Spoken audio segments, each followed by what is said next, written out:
اس رنگ میں رنگے جائیں گے تو آپ کو بھی اللہ پرانا کر دے گا.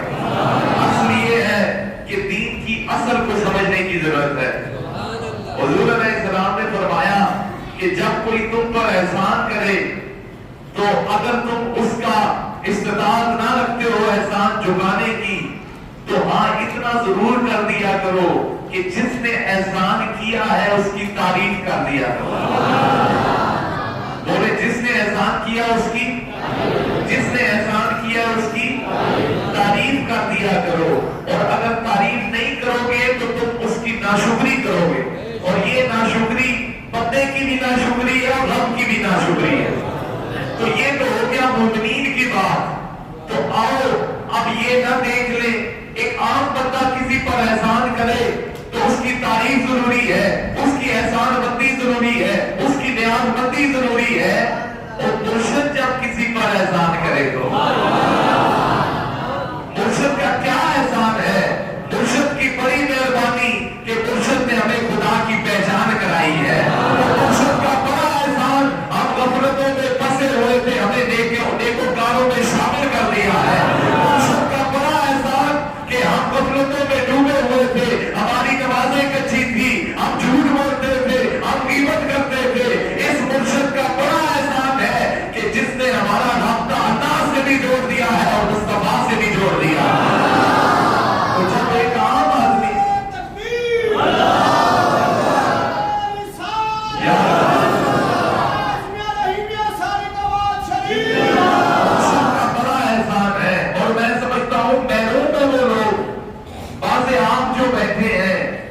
مبارکباد کے مستحق ہیں. جو اٹھ کے چلے گئے ہیں ہم سخی پیر ہیں، اللہ ان کو ڈبل فیض عطا فرمائے. لیکن مسئلہ یہ ہے اگر وہ یہاں پر بیٹھے رہتے تو آج ان کو وہ فیضان نصیب ہوتا. لیکن یہاں مختلف جو روحانیت ہے وہ روحانیت والوں کی وجہ سے ہوتی ہے. کسی مقام کا مقام بنتا ہے تو وہ صاحب مقام کی وجہ سے بنتا ہے. تو یہاں پر تو خطبے بھی ہوتے رہے ہوں گے، یہاں پر مشائخ ہمارے ہی آتے ہیں یا کوئی علماء آتے رہے ہوں گے، لیکن آج جو مشائخ آئے ہیں یہ ایک خاص رنگ ہے، یہ ایک خاص روحانیت ہے، یہ ایک خاص فقر محمدی کی لہر چل رہی ہے. یہاں پر نسبت رسولی کا فیض آپ کو آج یہاں مل رہا ہے. لیکن آپ کی جو زندگی ہے نا وہ خیالات سے جڑی ہوئی ہے. وہ بولے کس سے جڑی ہوئی ہے؟ کبھی ماضی کا خیال، کبھی مستقبل کا خیال، کبھی حال کا خیال. یہ ساری زندگی ہماری خیالات میں ہی گزر جاتی ہے. ایسا ہی ہے یا نہیں ہے؟ خیالات سے جڑی ہوئی ہے. ابھی آپ بیٹھے ہوئے ہیں یہ بھی ایک خیال ہے، آپ کے سامنے ایک حاضر ہے، یہ بعد میں ماضی بنے گا. وہ آؤ نہ ان خیالوں کو اس خیال کے ساتھ کیوں نہ جوڑے کہ وہ جس میں کسی کے خیال والے کا خیال ہے. یہ ساری زندگی خیالات سے جڑی ہے. اور ان خیالات کو جوڑو اللہ کے رسول کی یادوں سے جوڑو، اس خیال کو جوڑو اللہ کی یاد سے جوڑو. اور اس خیال کو جوڑو گے تو تب اللہ کا خیال اور محمد مصطفیٰ تک آپ تب پہنچیں گے جب ایسے مشائخ کا خیال پہلے پکا ہوگا. حضرت ابو ہریرہ رضی اللہ تعالیٰ عنہ آپ نے حضور سے پوچھا، دیکھیں دین کے اندر ایک حیا کا جو پہلو ہے نا یہ بڑا خاص ہے. حیا کا جو پہلو ہے وہ بڑا خاص ہے، اس کو بڑی فضیلت حاصل ہے. حضرت ابو ہریرہ رضی اللہ تعالیٰ عنہ نے حضور سے پوچھا، حضور اگر ہم رب سے حیا کرنا چاہیں تو اس کا طریقہ کار کیا ہے؟ رب سے کیسے حیا کی جاتی ہے؟ ہم اگر رب سے حیا کرنا چاہیں تو حضور علیہ السلام نے فرمایا رب سے اگر حیا کرنا چاہتے ہو تو رب سے ایسے ہی حیا کرو جیسے تم اپنے قوم کے کسی بزرگ سے حیا کرتے ہو، کسی متقی سے حیا کرتے ہو. دیکھیں جب آپ کے ویسے تو ہمارے مشائخ کی چلو میں مثال دیتا ہوں کہ ہمارے مشائخ جب آپ دیکھتے ہیں کسی مجلس میں آتے ہیں بندہ ہر طرف سے ہٹ کٹ کر ان کی طرف توجہ دینے شروع ہو جاتا ہے. یہ کیا ہے کہ بھئی ایک سلسلے کا شیخ آ رہا ہے، ایک سلسلے کا مربی آ رہا ہے، ایک سلسلے کا رہبر آ رہا ہے. تو آپ ہر طرف سے ہٹ کٹ کر کہ بھئی اگر بندے نے ٹوپی ٹوپی بھی نہ کی ہو تو بزرگوں کے احترام میں ٹوپی پہن لیتا ہے. بندہ کسی بری مجلس میں ہو لیکن دیکھے کہ کوئی اللہ کا ولی آ رہا ہے تو وہ پھر اپنے آپ کو اس کی طرف پہنچانے کی حیا کرتا ہے نا. سمجھانے کا مقصد یہ ہے کہ حیا کرتا ہے. تو اسی سے صوفیاء ایک نسخہ بتاتے ہیں. وہ یہ بتاتے ہیں یہ تصوف، یہ طریقت، یہ سارا راہ سلوک کا سفر یہ دو چیزوں پر جمع ہوا ہے. ایک کا نام ہے اعمال ظاہری اور ایک کا نام ہے اعمال باطنی. لیکن اس سے پہلے سن لیجئے کہ میں خیال کی بات کر رہا ہوں تو صوفیاء نے یہ نسخہ قائم کیا کہ تم ایسا کرو کہ مرشد کو خیال، مرشد کے خیال کو اپنے دل میں بسا لو، اور جہاں مرشد کا خیال آتا ہے وہاں فاسد خیال آ ہی نہیں سکتا.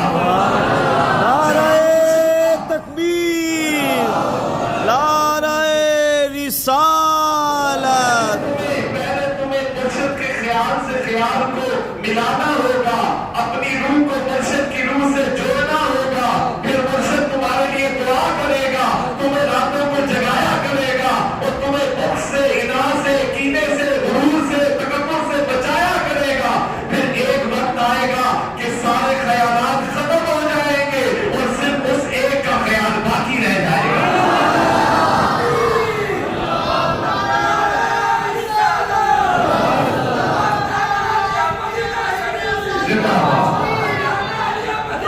سچ کی نشانی، سچ کی نشانی. آپ اٹھا کر بھائی ابھی بھی رین میں بیٹھے ہو، یہ گھڑیاں نصیبوں والوں کو ملا کرتی ہیں. اپنے وقتوں پر ناز کرو. یہ ظاہری مجلس یہاں سجی ہوئی ہے اور باطنی طور پر یہ مجلس تو آنکھوں سے دیکھ رہے ہو. باطنی طور پر ان مشائخ نے اس مجلس کو اٹھا کر مجلس محمدی میں رکھ دیا ہے. جو یہاں سجی ہوئی ہے، جو آنکھوں سے دیکھ رہے ہو، یہ تو سال بارش کا نشہ رہے گا تو تب مزہ آئے گا نا. اور راتوں کو جا کر خیالات میں شہر کو دیکھو گے تو مزہ آئے گا نا. پھر یہ لمحات یاد آئیں گے، یہ گھڑیاں یاد آئیں گی، یہ برکتیں یاد آئیں گی. تو یہ تو دیکھنے سے ہے نا، تو یہ خیال سے ہے. ساری بات پہلے خیال سے ملتا ہے، پھر عمل سے ملتا ہے، پھر نتیجہ نتیجے سے ملتا ہے. آخرکار سارے پردے ہٹ جاتے ہیں اور پھر اس ایک کی صورت باقی رہتی ہے. تو جاننے کی ضرورت ہے، لیکن ابتدا جو ہے وہ مرشد سے ہی ہوتی ہے. اگر کوئی کہے کہ بھائی بس ٹھیک ہے اللہ ہی اللہ، ٹھیک ہے بھائی اللہ ہی اللہ ہے. اب میں اپنی اس آیہ مقدسہ کی طرف آتا ہوں جس کا میں نے سہارا لیا. اس پر تھوڑی سی تفسیر کرتا ہوں کہ وقت نہیں ہے. یہ سارے جتنے مضامین ہیں، وسیلے والے، استغاثہ والے، توسل والے، ان کے لیے 3-4 گھنٹے کا وقت درکار ہوتا ہے. میری کوشش ہوگی کہ 10 منٹ کے اندر اندر جو مشائخ سے ہمیں جملے ملے ہیں وہی آپ کو سمجھاتا چلا. تو میں نے جو ہے مقدسہ پڑھی، اس کا ترجمہ یہ ہے کہ اے ایمان والو، اللہ سے ڈر جاؤ، تقوی اختیار کرو اور اس کی طرف وسیلہ تلاش کرو. بولے اس کی طرف. اب لسان العرب میں وسیلے کی تعریف کی گئی ہے. وسیلہ ایسی چیز کو کہتے ہیں کہ جس کے ذریعے سے کسی چیز کا قرب حاصل کیا جائے، جس کے ذریعے سے کسی چیز کا قرب حاصل کیا جائے. تو بہت سارے محدثین کی اس پر اپنی آراء ہے. کچھ نے کہا یہاں وسیلے سے مراد، بہت سے لوگوں کی اپنی اپنی آرائیں ہیں. کچھ کہتے ہیں اس آیہ مقدسہ میں وسیلے سے مراد ایمان کامل ہے، نفس ایمان ہے. لیکن یہ بات غلط ہے. اگر ایمان کامل ہے تو پہلے بات ہی ایمان والوں کی ہو رہی ہے. تو یہ بھی نہ ہوا. پھر کچھ نے کہا کہ اس وسیلے سے مراد اعمال صالحہ ہیں، اچھے اعمال ہیں. میں آپ سے پوچھتا ہوں، اور جس کو تقوی مل جاتا ہے وہ اچھے اعمال کر کے ہی تو ملتا ہے نا. تو معلوم ہوا یہ بھی نہیں ہے. تو اب کیا ہے یہ وسیلہ؟ آؤ حضرت شاہ ولی اللہ محدث دہلوی سے پوچھتے ہیں کیا ہے یہ وسیلہ. آپ فرماتے ہیں اس میں وسیلے سے مراد بیت مرشد ہے. ایسے ولی کامل کے ہاتھ میں ہاتھ دو کہ جس کے قرب میں تم بیٹھو تو تمہیں ایسا لگے کہ حضور کا دور سامنے آ گیا ہے. دیکھو نا وہ دور نظر آتا ہے یا نہیں آتا. ہمارے